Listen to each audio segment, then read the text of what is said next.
Preden lahko začnemo z vadbo na kolesu, moramo najprej preveriti še pravilno namestitev čelade. Kako namestimo čelado? Prav, čelado damo na glavo, zatisnemo z koleščkom oziroma trakci na zadnji strani čelado, in če je čelada pravilno nameščena oziroma pravilne velikosti, čelada takole ne sme pasti iz glave, brez da bi bili teli trakci zapeti. Na koncu takole zapnemo še pašček.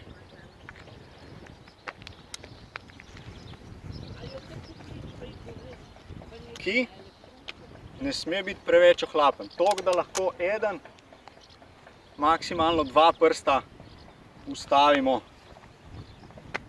med trakec pa brado. Prav, tole je v redu, Brina, tvojo bomo mogli pa še malo nastaviti. Tole, vidiš tako, ti lahko se sname in ti čelada pade. Deva tole tvojo čelado nastaviti, bomo malo zategnila tele paščke.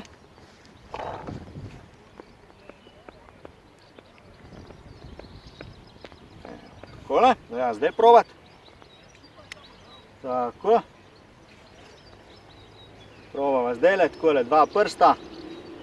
Zdaj bo čelada stala na glavi. Ravno tako bodite pozorni, kako je čelada nameščena.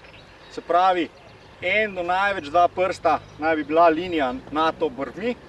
Se pravi, če bo čelada nameščena takole, to zagotovo ni pravilno. Saj lahko ob padcu udarimo z glavo ob tla.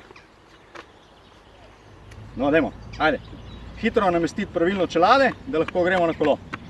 Ok, poleg obvezne zaščitne opreme, ki je seveda čelada, za vožnjo po koloparku priporočamo, da imate tudi kolesarske rokavice. Priporočeno pa je, da nosite tudi ščitnike za komolce in kolena. Lahko uporabite ščitnike, ki jih imate doma, naprimer od rolerjev, če že nimate namenskih kolesarskih ščitnikov. Začetkom vožnje nam preostane samo še ena stvar, da pregledamo, da je kolo izpravno in primerno za vožnjo in za začetek vaj. Pomembno je, da preverimo, da imamo v gumah dovolj pritiska, da so zavore v redu in da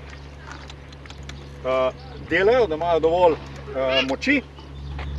Poleg tega pa za lažje izvajanje vseh vaj in vožnjo po koloparku priporočamo, da spustite sedež na najnižjo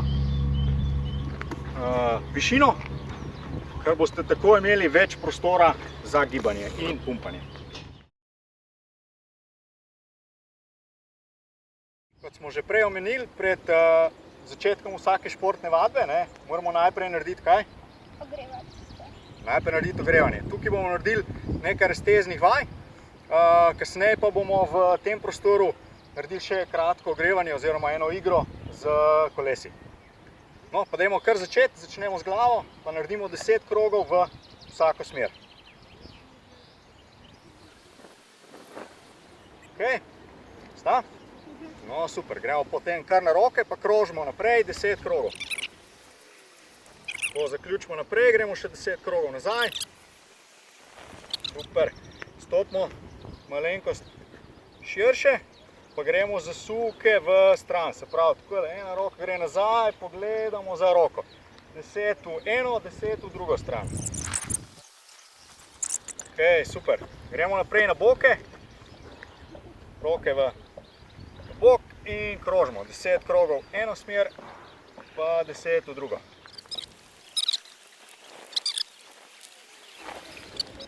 Super.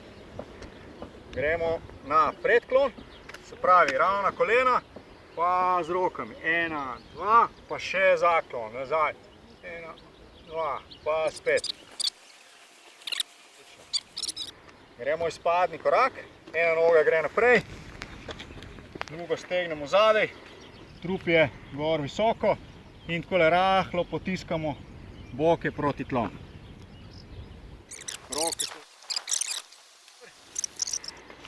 Dajmo še zapestja pa gležnje ogreti, oziroma raztegniti, kar takole.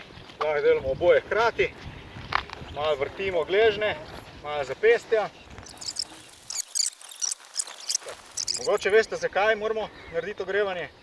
Zaradi tega, da če pademo bolj odporni proti padcu. Tako je. Če smo ogreti, je bistveno manjša možnost, da pride do kakšnih poškodb, če se zgodi kak padec. Ok, super. Zdaj pa ogrevanje, prvi del ogrevanja smo zaključili. Preden gremo na drugi del, bomo še preverili opremo, da bo vse v najlepšem redu, preden gremo na kolo. Preden začnemo z izvajanjem vaj tehnike, predlagamo, da se izvede še nekakšno ogrevanje na kolesu oziroma neko predvajo. Postavimo en omejen prostor, kjer se otroci s kolesom lahko gibljajo. Cilj te vaje je, da otroci trenirajo ravnotežje na kolesu na omejenem prostoru, hkrati pa lahko mi tudi preverimo, kakšno je njihovo predznanje vožnje s kolesom in lahko v nadaljevanju potem lažje odpravimo kakšne pomanjkljivosti, če se te pojavijo. Vajo lahko otežimo s tem, da zmanjšamo prostor, v katerem se gibajo, ali pa da jim damo neke dodatne naloge. Se pravi, da recimo ob vožnji mimo učitelja oziroma vas predajo roko. Lahko potem oni tudi sami znotraj kroga menjajo smer in si poskušajo sami podajati petke.